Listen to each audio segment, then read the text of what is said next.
Hello, hello, hello, and welcome to another episode of the Sabrina Zohar Show. My name is Sabrina Zohar, and I am your host. We are back for another solo. The last solo was a very emotional one for me.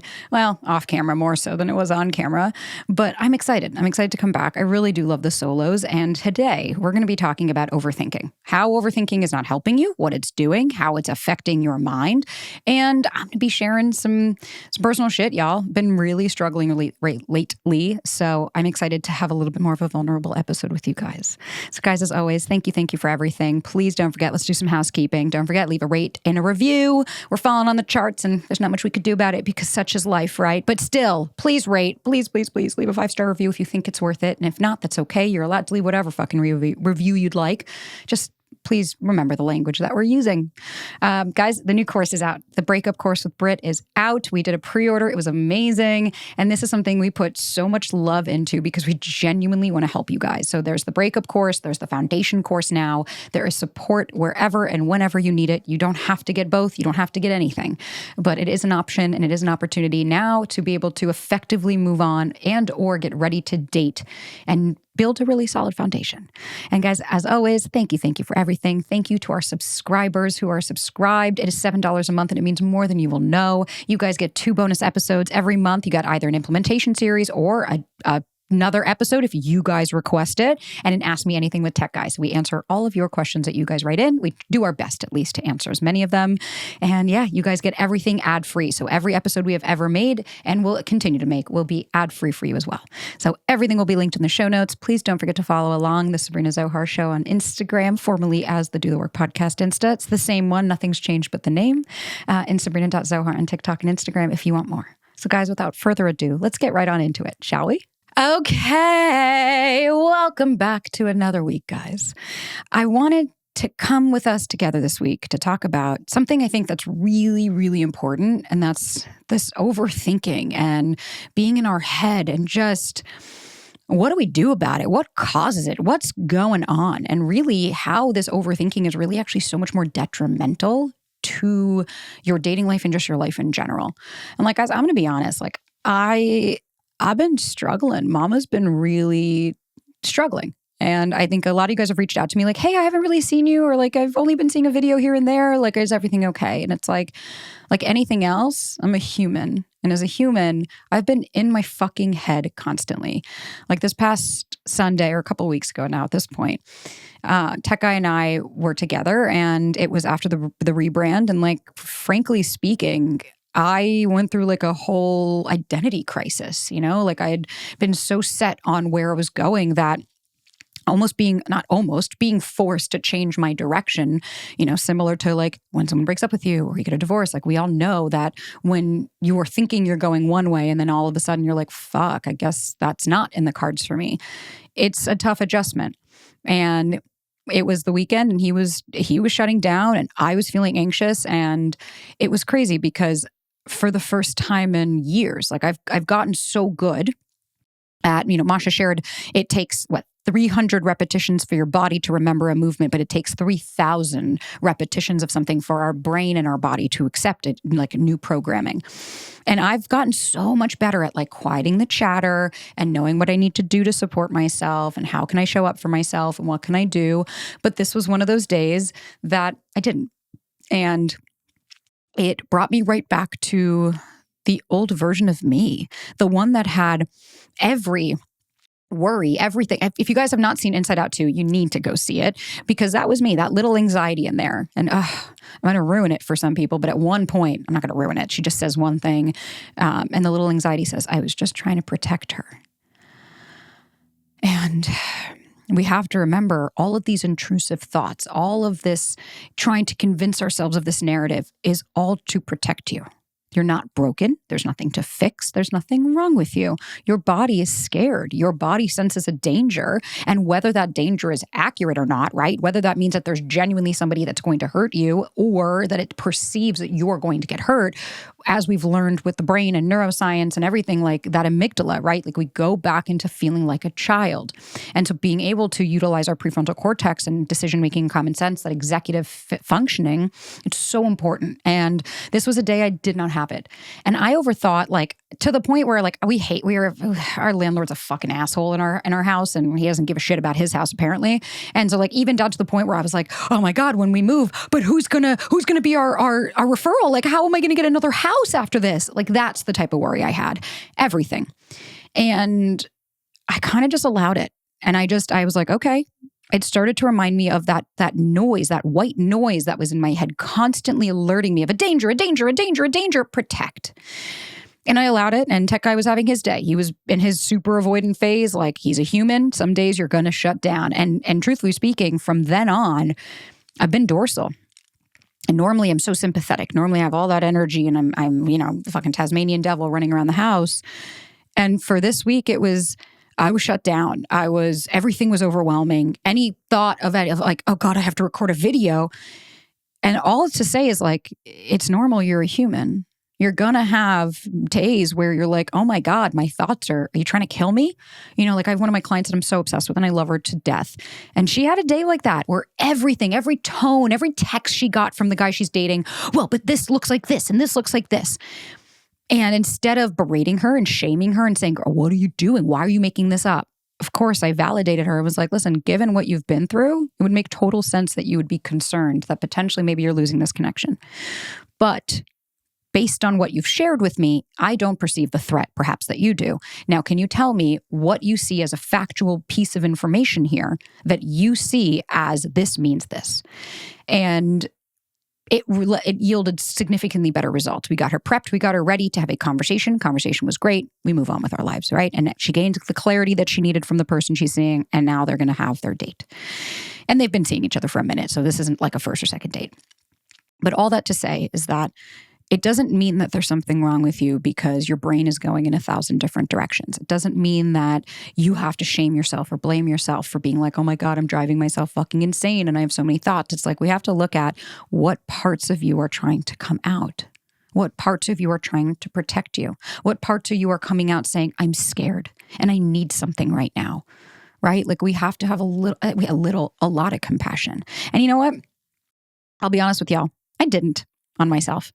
I didn't. I had my session with Masha and we talked about everything. And she said, it's interesting. Do you notice how have you spoken to yourself as if you're, a monkey at a fucking circus and you have to perform and you have to do everything for everybody else. And I just got so in my head of, you perceive that you're losing something and so you almost lose yourself as well. And you're like, but what do I do? But that was my security blanket. And all of that to say, it brought me back home to myself. It allowed me to realize I have been overworking Sabrina to the bone. For the last year and a half since I started everything, I haven't taken a break. I haven't taken a day off. I haven't taken a vacation. Even vacations we take are content fueled. I don't know what it feels like to just say, no, enough is enough. And I'm doing that. In a couple of weeks, I'm taking 10 days off. I will still be creating content, of course, but like no clients, no nothing over the holiday, over our last summer holiday, because it's time for me to also ask, what do I need here? Right? Like all this overthinking is worries, fears. So then what do I have control over? And that's usually, for me personally, anytime I start to overthink, the first thing I start to notice is what's happening in my body. I can feel my heart is racing. I feel tightness in my chest. My neck is starting to cramp up. I'm sweating like a fucking whore in church. I start to bodily reactions, right? Like I start to feel it. Then I start to be like, okay, what are the concerns that I have right now? And so for instance, my landlord, right? Oh my God, but then how are we going to get a referral when we want to move? I stopped and I said, okay, Sabrina, let me ask you a question. Is that something you can solve right now? No, you've got another 10 months in your house. You guys are staying. You have plenty of time to figure this out. Is that something that you can figure out in this moment? No, it's not.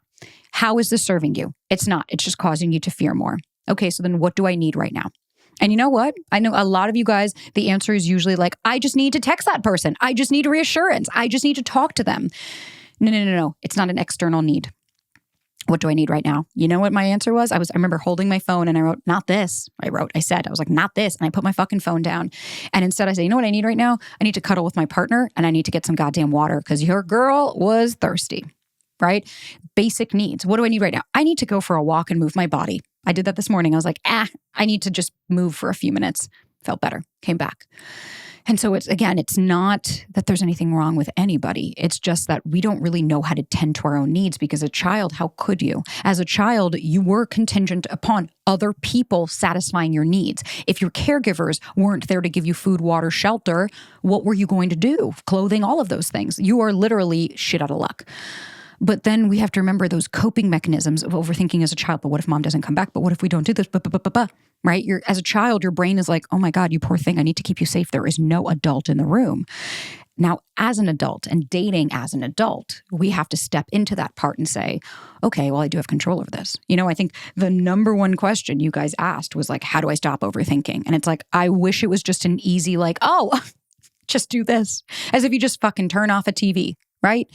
I was even talking to my therapist today about it.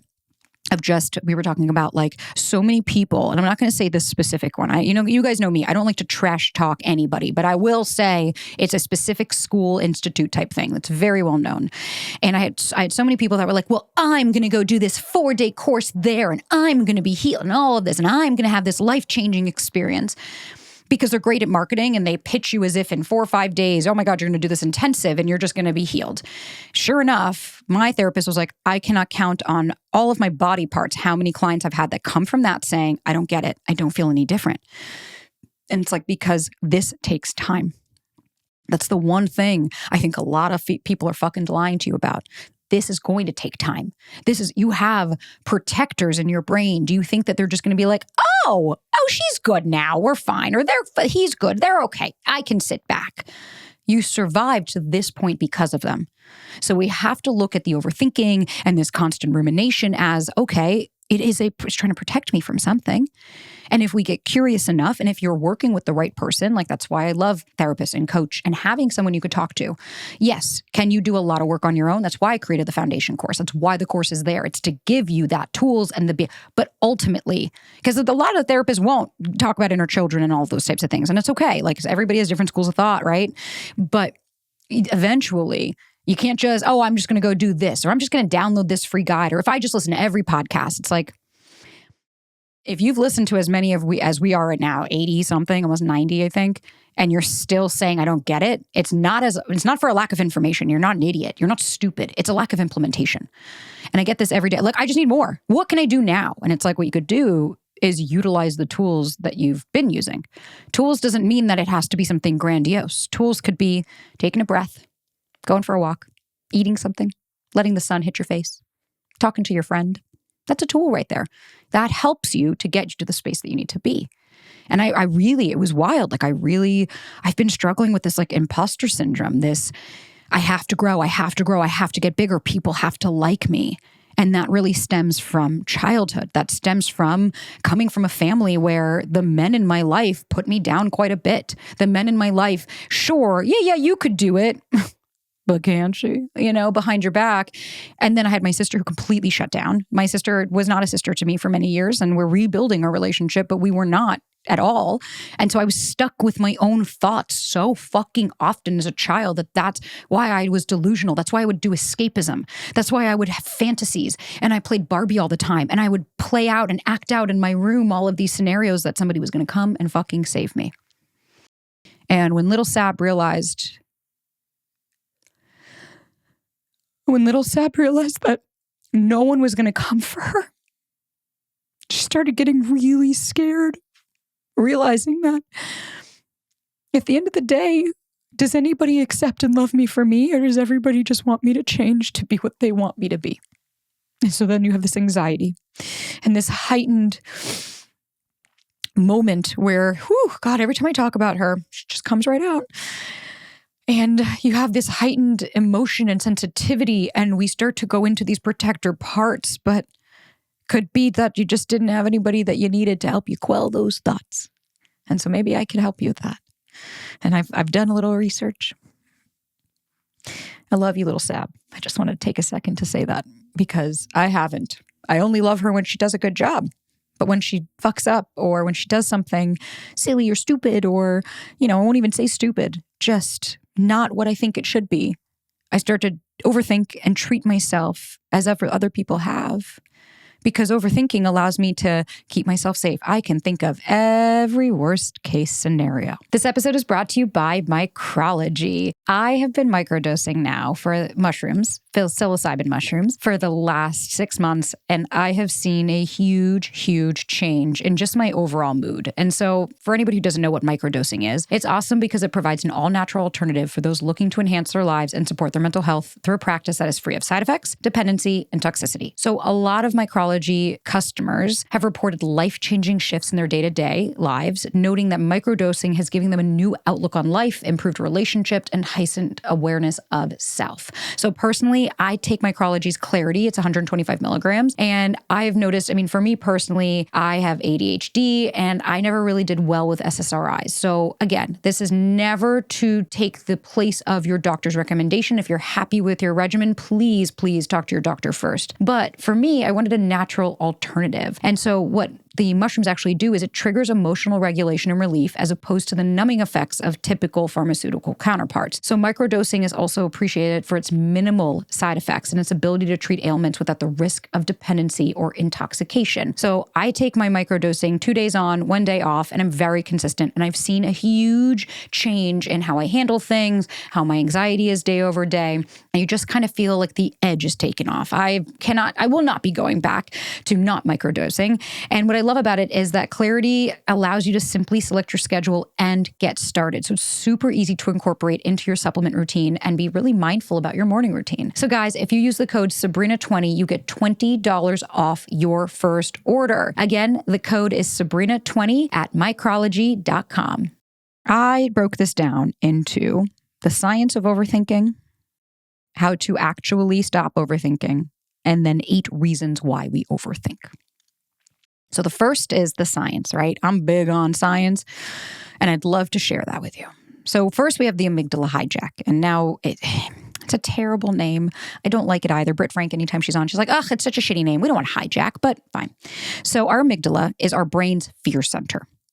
And that is why that stopped growing when you were 6. So all of those fears. So like little Sab, when she knew there was no one that was going to come take care of you. There wasn't anybody that you could genuinely rely on. Girl, you're on your fucking own. You better figure this out. That is, we have to think about like when you get dysregulated, let's just kind of go over some basics. When you get dysregulated, what is that? Cue to your nervous system that you're in danger, right? You're dysregulated. There's a threat.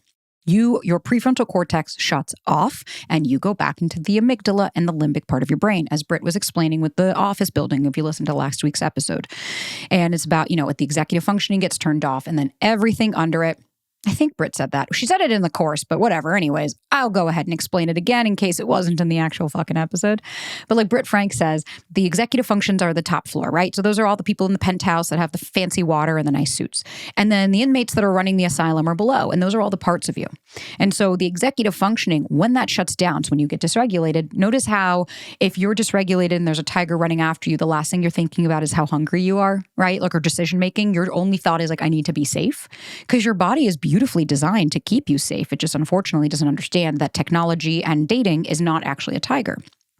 And so when the prefrontal cortex is shut down, all of those parts of you are the ones, the inmates are running the asylum. All of those parts of you are taking control.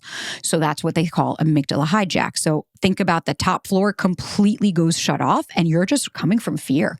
Notice how sometimes you're like, man, I don't know where that came from, right? It's like, but there's a little girl or boy in there that does, or a little they. And so when the amygdala, the fear center can get overly stimulated during dating, creating anxiety and a negative bias. So in a 2019 study by Dr. Lisa Feldman Barrett and her team at Boston University showed how increased amygdala activity correlated with misinterpreted neutral interactions as negative. Good morning. I cannot read.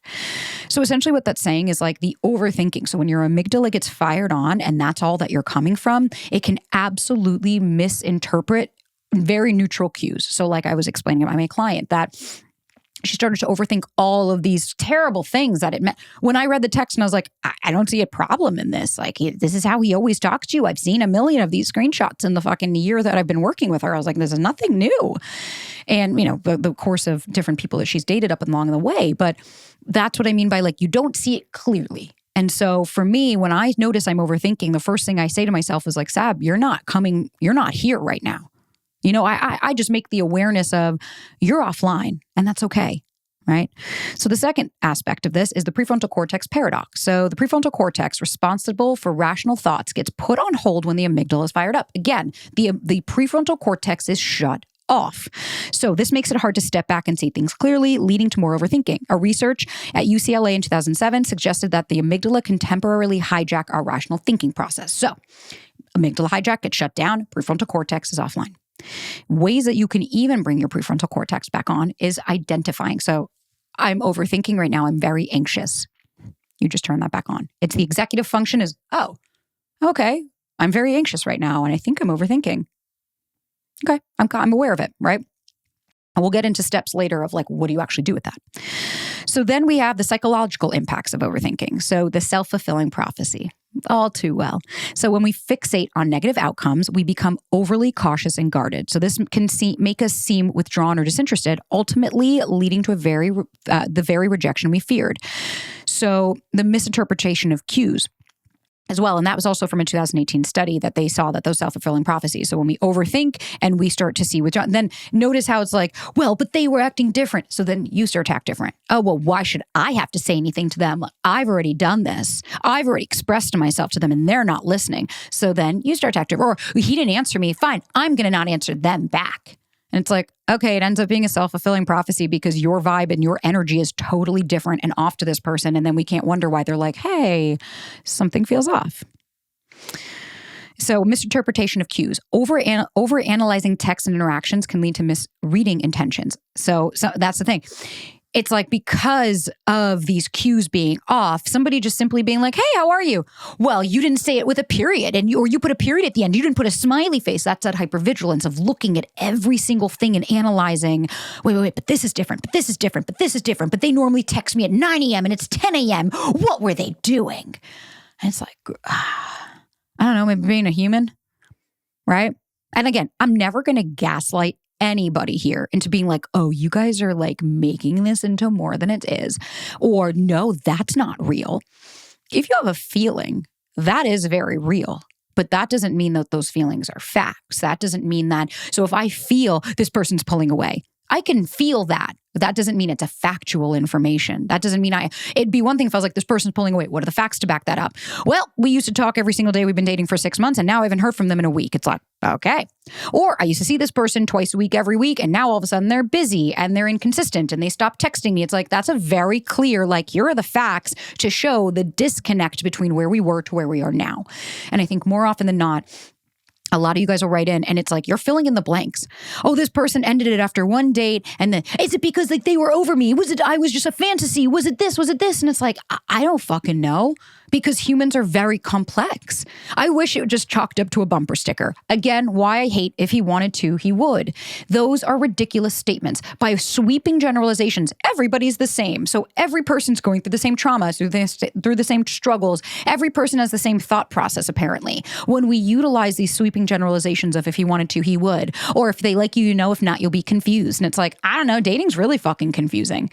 I didn't think Ryan liked me for a little bit of time because he's more shut down. All I had to do was get curious and ask a fucking question. And what I find those statements do is they remove accountability from ourselves and make it, no, it's them. And yes, is it actually sometimes them, what they're going through? Absolutely. But we also need to take ownership and accountability of our part, right? Like, I love y'all, but stop making excuses for people's bullshit behavior. Stop thinking your way out of things and instead start fucking feeling it. You want to know why you start overthinking? You're refusing to understand what's happening in your body. Your brain is turning on saying, well, if I can intellectualize this, then I can keep her safe or them safe. I'm going to talk in the hers because it's me. But at the end of the day, your brain is only trying to keep you safe. It doesn't actually understand the situation and what's going on in the lay of the land. It sees a tiger, it knows a tiger. It doesn't know that this guy is some dude you met on Hinge for fucking 12 minutes. Or that this is a partner you've been with for 2 years, right? Like it can't really differentiate between that. It just knows she's felt this before, do the same thing.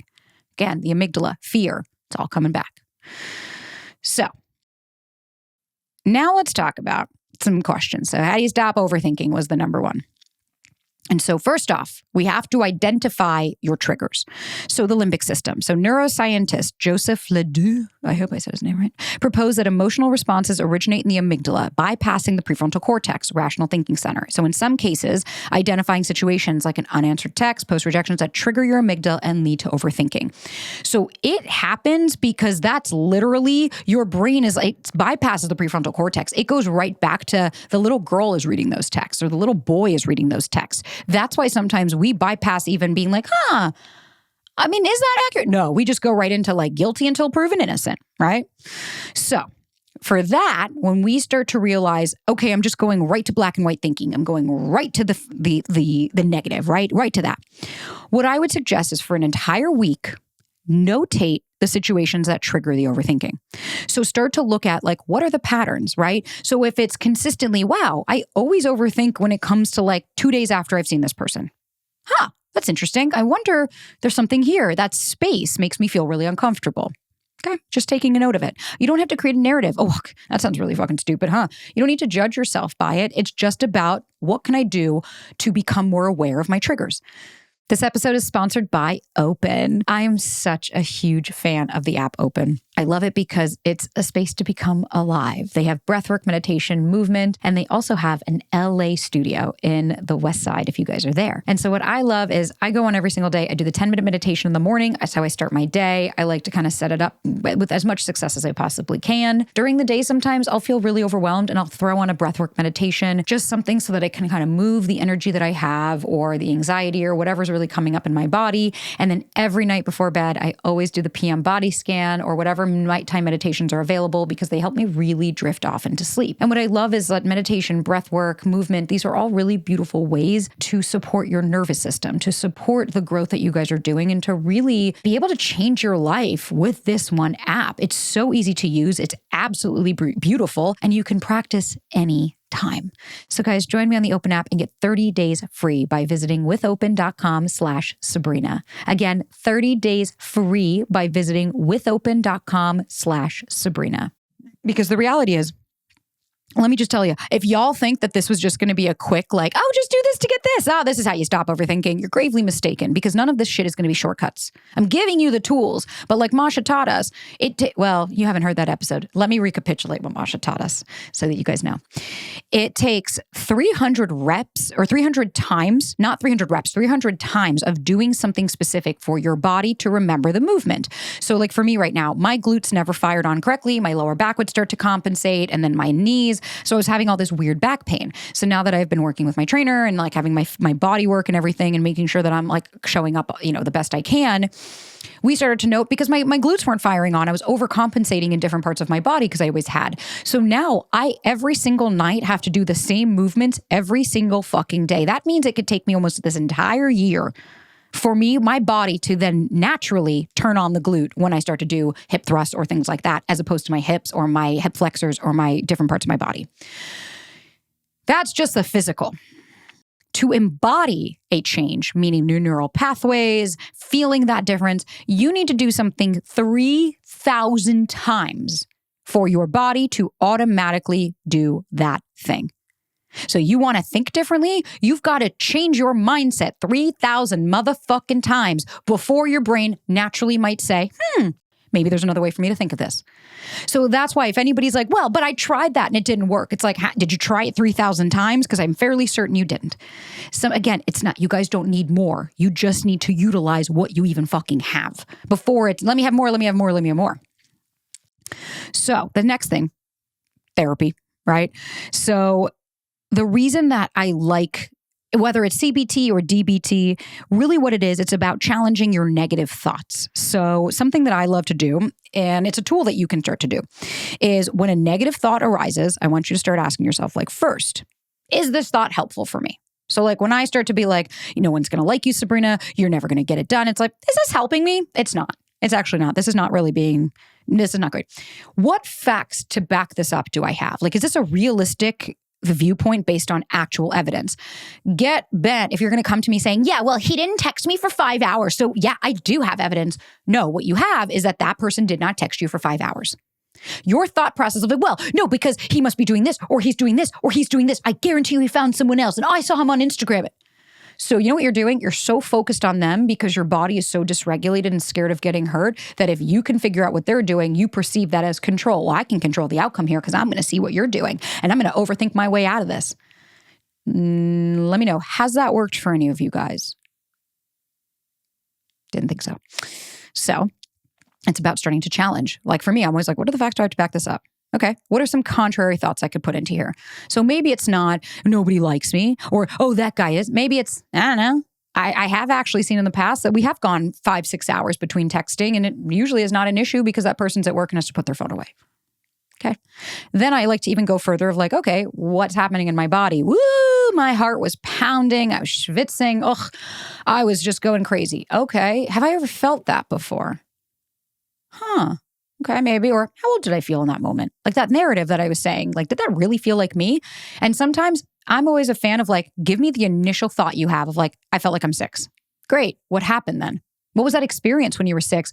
Oh, your caregiver used to leave unannounced and you didn't know where they were coming back. So it scared you to think that, what if they forget me? What if they leave me? So then now, oh, fuck, when I didn't hear from that person, that triggered that little girl in me to be like, guess what? They're going to leave you. They don't like you. Versus, I haven't heard from this person in a week. All right, well, that's not really a narrative I'm telling myself besides that doesn't work for me and fuck this person. So a week doesn't work for me. Versus like, what? Because I'm not good enough? I'm not worthy? It's like, no, I think you know very well, like that's bullshit. That doesn't work for me. That's way too long. We have to really look at like what happens in our body and what happens with the sensations.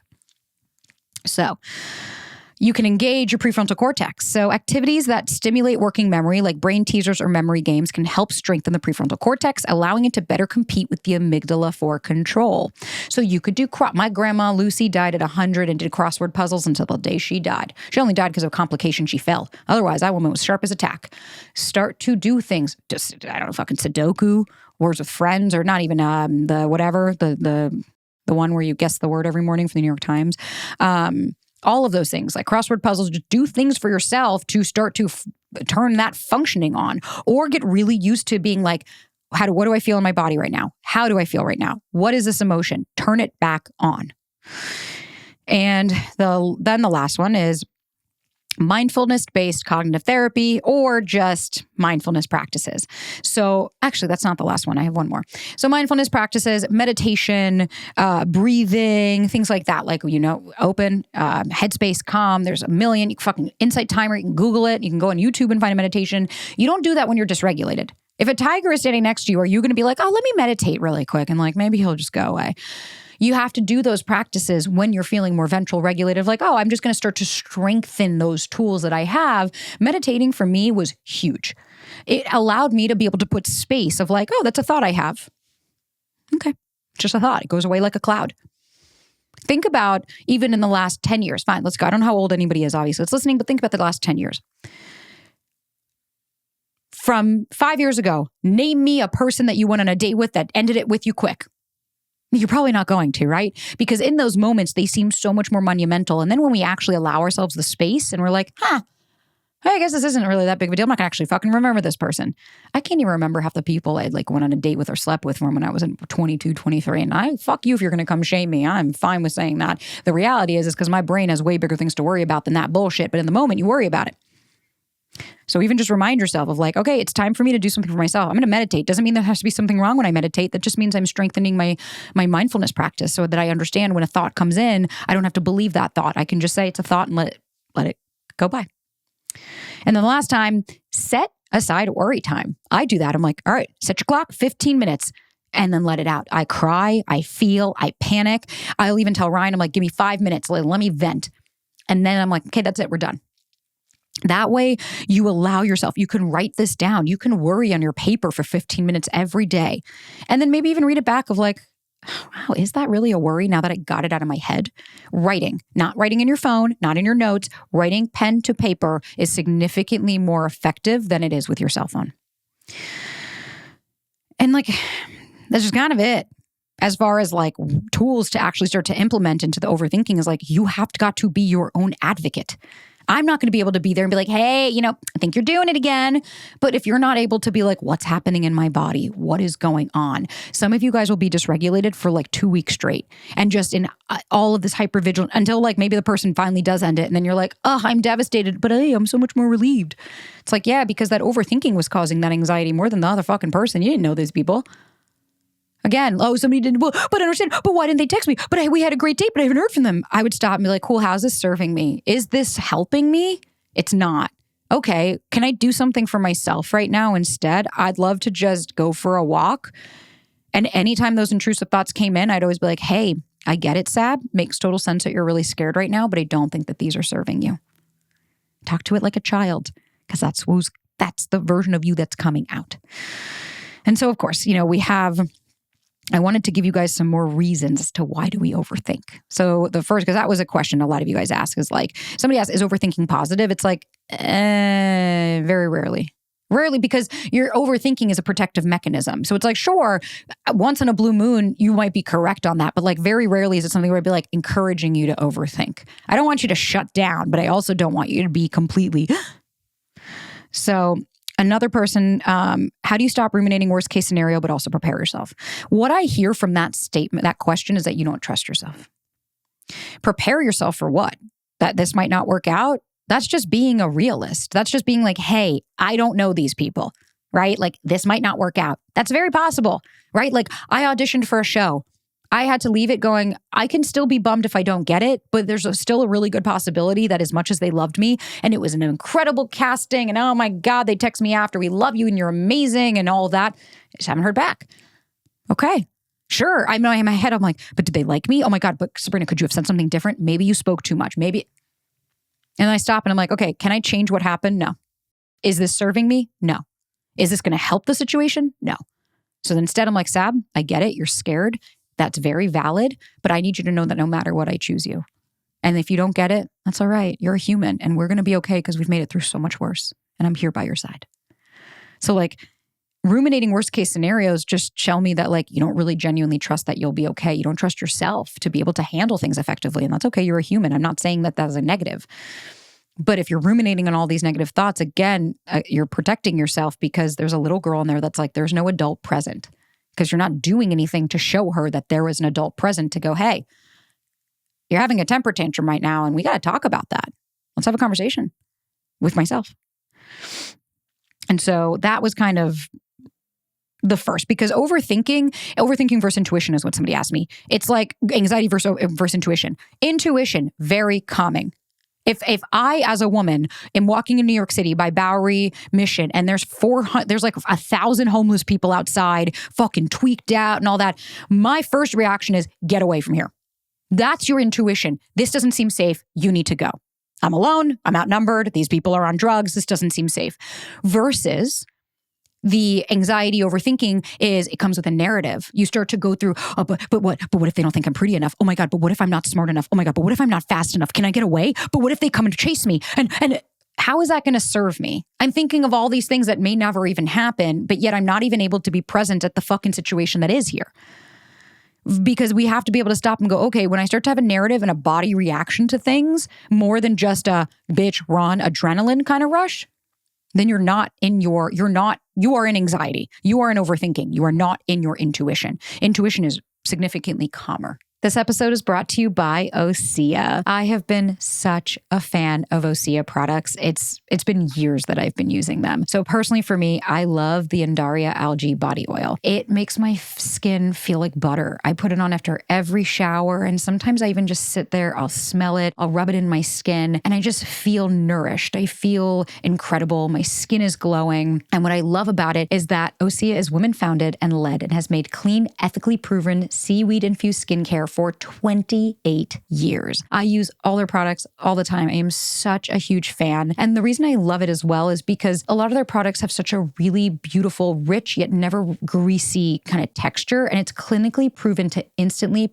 improve skin elasticity. So it visibly firms and makes skin softer and feel more sculpted and toned. So it leaves your skin feeling silky soft and unbelievably glowing. So guys, get healthy and glowing skin for summer with clean vegan skin and body care from Osea. Osea. Get 10% off your first order site-wide with code Sabrina at OseaMalibu.com. You'll get free samples with every order and free shipping on orders over $60. So again, head to OSEAMALIBU, so OseaMalibu.com, and use the code Sabrina for 10% off. So the first thing, another reason now we're going to go into 8 reasons why we overthink. 1, analysis paralysis. So overthinking can lead to analysis paralysis, where you become so consumed with analyzing every aspect of a potential partner or situation that you struggle to make decisions. So that stops you from being able to make decisions in your dating life. And this was from a study in 2004. And realistically, that's why, like, when it comes to apps and everything, it's like, yeah, sure. When I say date and keep your options open, I'm not saying date 400 people and be like, I can't make a decision. What I'm saying is don't give people more of your life than they have fucking earned. So if I had one date with somebody, I am not going to be exclusive with you after one date when I don't know you. But I'm also going to put myself parameters around. I'm not going to have a million options. I'm not just going to go on a date every single night with someone, even when I meet someone amazing that's trying to show me love. So when we overthink, we're giving ourselves too many things. But what if this happens and this happens and this happens and this happens, and you freeze? You don't know what to do because your brain's like, I'm scared of everything. So second is fear of rejection. So overthinking can amplify your fear of rejection, causing you to hesitate or avoid taking risks in dating. Negative self-talk. I know that you guys experience that when you have negative self-talk, this then erodes your self-confidence and makes it difficult to form meaningful connections. These are all from studies, by the way. I just didn't think I needed to say. Unrealistic expectations. Oh, let's talk about this one. Overthinking can lead to creation of unrealistic expectations about dating, so they can set you up for disappointment. Oh, you mean like if a guy doesn't text me every single day, then and if they don't do this and they don't do this and they don't do this, it's like, let me guess, you don't trust yourself. You need someone to show up in every way because you're not satisfying any of your own fucking needs. You can replenish dopamine and things without it being by somebody that's romantically involved with you. At the end of the day, you have yourself. And if you're not comfortable with being by yourself, that's the first place to start here. Inhibition of spontaneity. So overthinking can prevent you from fully showing up. That's what I mean by like, but what I have to say this and I have to say this and I have to say this. It's like, no, how about you just show up authentically? And if somebody's not into it, it's like, okay. It causes you to overanalyze communication, which is what we were talking about, the texting. Every word, you're like, I have to know. Because again, you don't trust yourself that you're like, hey, I'm going to take this for face value and I'll figure it out. Or, hey, what's going on in my body? Does this bother me? Does this upset me? Is this hurting me? Okay, so is this serving me? Right? Fear of vulnerability.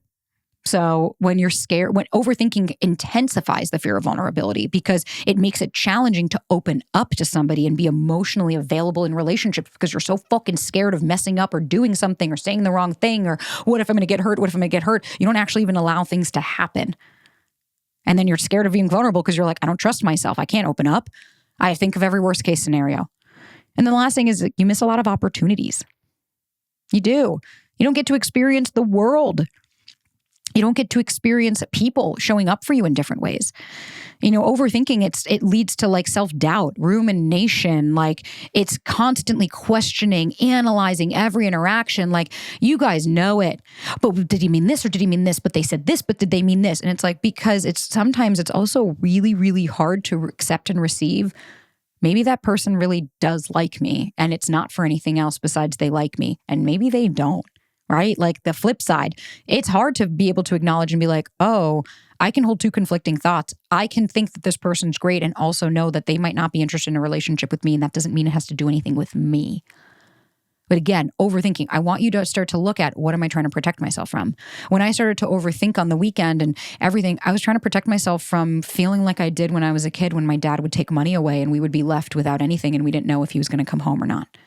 And then seeing my mom begging him for fucking money to go buy groceries and him giving her a $20 bill and seeing my mother break down saying, you know, I can't buy groceries for 5 people with $20 and begging him for our basic needs to be met. And then him being upset that he had to take care of those basic needs. That's why I got scared. Not because anybody did anything to me, not because there's something wrong with me, but because that overthinking allowed me to avoid looking at that hurt little girl that needed me. And that overthinking allowed me to ruminate and spiral on all of these things that could happen, thinking, well, see, Sabrina, you've just never kept yourself safe. And it's like, yes, I have. Trusting myself has kept me safe. Knowing, I don't know. Getting really in touch with my gut. I don't love that. Speaking up when something bothers me. Hey, I don't appreciate that. And knowing the difference between, oh, I'm so in touch with my body. I know that this is anxiety and that this is not something anyone did. And it's like, overthinking can lead to increased relationship dysfunction. So to answer that, is it ever good? No. It just it causes you to have higher anxiety and stress, and then you're not actually able to connect to somebody because you're so worried that they're going to leave you or they're going to hurt you. Okay, that's like getting into a car. Again, I use this example all the time. That's like getting into a car accident and then saying, I'm never going to get into a car again. It's like, that's not the case. I've met a lot of people that have had terrible accidents. They still go back into a car, right? Like, you can get your heart broken and still go back out there. Having a guard up and a wall up doesn't actually help anybody. I want you to know yourself, to be able to regulate your emotions and to be able to differentiate and discern, what do I actually need right now? And what am I overthinking my way out of feeling right now? That's, to me. And again, it all just goes back to the amygdala, and it also starts to increase our cortisol being released. So as far as I'm concerned, I'm just going to kind of close this down and give you some final thoughts. If you're struggling with overthinking, we need to start to address, what are you overthinking? What's coming up for you? What are ways that you can stop that chatter? I've gotten so good at stopping that narrative. And when I don't, that's okay. I show myself compassion. And I'm like, ooh, I just overthought for 12 minutes, didn't I? It's okay. I'm a human. I'm allowed to have all of these emotions and feelings. And I don't shame and blame myself. I allow myself fully to show up. And that's just my hope for you guys. Again, please do not blame and shame yourself for this. Look at it with compassion of, oh, there's someone trying to protect me in there. Think of the one person in your life that speaks to you. Think of the one person, for me, it's my mom, that accepts you for you, that loves you no matter what, that to them, you could do no wrong because they just want you happy. How would they speak to you? If you were ruminating and all that, would they say, yeah, you're right, you're a dumb fucking idiot, no wonder you do that? Or would they say, hey, you're being really hard on yourself. Where's that coming from? You're doing the best you can. You don't need to drive yourself insane. So maybe we could do that for ourselves and know that overthinking ain't helping you. And also know that you're a human. You're going to have some days like me, some weeks where you're like, hey, I'm drained. I have nothing to give. I can't really show up as anything. I texted Ryan this morning and said, I am at 0. I need you to know, as a partner today, I got nothing. And it was very sweet. He went to go get groceries. He brought flowers. He has a date night planned for us because he knew I needed him. And the other day when he needed me, I gave him all the space he needed. And I was like, you do you, babe. I'll remove myself. So we can find a balance here. It's just about, have we found that balance within ourselves to accept and love and know that we're just trying to protect ourselves? So guys, thank you for another week. Thank you for sitting with me. Thank you for listening this far. I hope you guys all like the episodes. And thank you so much for being part of the Sabrina Zohar Show family. Until next time, guys.